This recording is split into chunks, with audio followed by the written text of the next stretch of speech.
two, one. At the start of grade 7, I met someone who mentioned he did horseback riding. Horses have always had a soft spot in my heart, and they're so majestic and beautiful and silly and funny and such playful, sweet creatures. And this photo just makes me want to laugh and smile. It's never slipped my mind that I should try riding, but after some thinking, I decided I had to give it a shot. When I started horseback riding, I thought it would be easy. Easy to learn, easy to ride, easy to become a master at all. But I was wrong. It takes time and patience. Sure, the first lesson we learned how to groom and tack up the horse.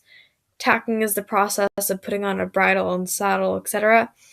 But I didn't realize that there would be so much work that needed to be put into riding. I started with the beginner group in March. There we learned the basics how to walk, steer, halt, and trot.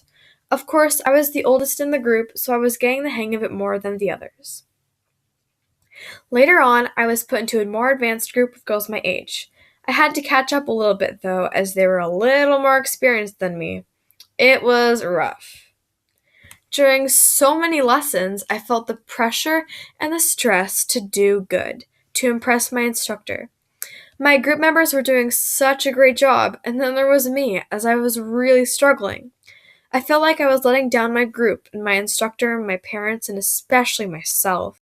I never expected that there would be so much to writing and that it would be so freaking difficult to understand. It's like trying to pass a calculus exam when you haven't studied calculus at all. One lesson, I rode a young chestnut mare named Penny. It's funny, all my group members weren't there that day, so I got a private lesson for the cost of a group. Lucky me, I guess. I had to learn a course of pulls and jumps, although I was having difficulty. This is because Penny is a really fast and energetic mare. During the end of the lesson, I had just landed a jump and I was trying to go through a line of poles. The turn was a little too sudden for me and I accidentally turned way too quick and Penny was going faster. I felt myself slipping to the right. I tried to hold on to the saddle, but my weight pulled me down, slowly falling off the side of Penny. I was laughing on my way down, but the shock got to me though. I've never fallen off a horse before.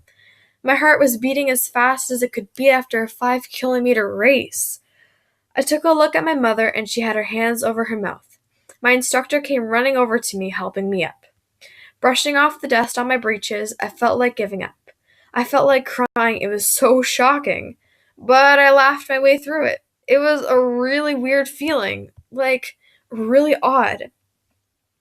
I was thinking of ending the lesson early, although my instructor saw my confused look and she got my head up after I was staring at my boots.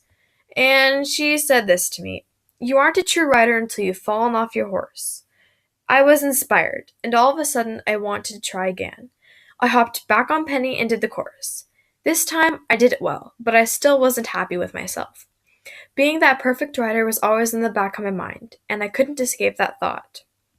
A few lessons later, I had to melt down. I was so frustrated I couldn't bear it anymore.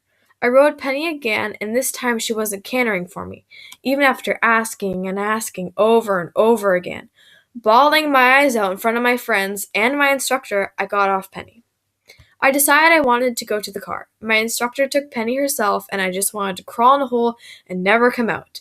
I'm sure lots of people have felt this way before. We left early, feeling shame and embarrassment. I never wanted to go back and show my face, and I thought I would never be the professional master rider I wanted to be. I was ready to give up on all my hopes and dreams. I wanted it so badly, but I just wasn't doing it as well as I wanted. Was prepared to quit, and the feeling was there and it wouldn't go away. Quitting seemed like the easiest option. I wasn't going to do better anyways, right? I might have been wrong when my mother said to me, "I want you to try again. I want you to try one more time and keep going. One meltdown doesn't mean you should give up now." I thought to myself I would never get better, but I agreed. We showed up to the next lesson, and on the way there, all I could think of was what were my friends going to say to me when I got there? Will I actually do good this time? At the barn, luckily no one had mentioned my meltdown before. I kept telling myself that it's worth it, that I love these horses and I want to be with horses forever, even if I'm not the best. I gave myself encouragement. Tacking Tom a pinto gelding, I felt better. I trusted Tom way more than Penny. He's the type of horse who likes to please his rider. Even though he's a little fat and not entirely photogenic, I love him the most. He is so precious and I'm so lucky to have him. He is truly mine and he will always be.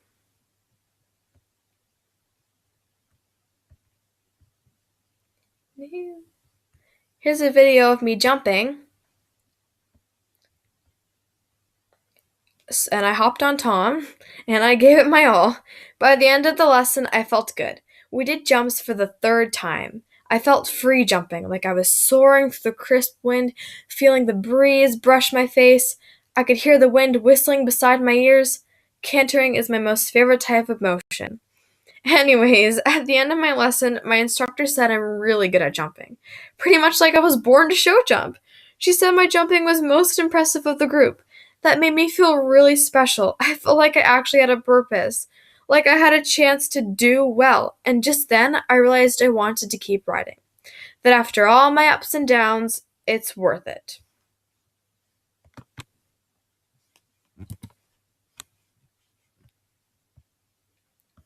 So, in conclusion, don't always choose the easy way out, and don't give up so early.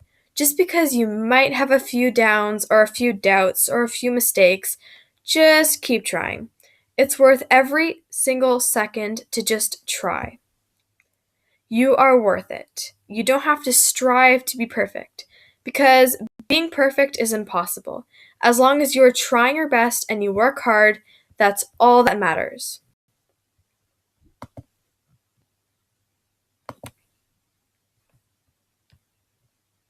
So, and in the end, you can do anything if you just believe and have faith in yourself. You may not see it at first, but you have the strength to do what you want to do and do it well. Believe in yourself.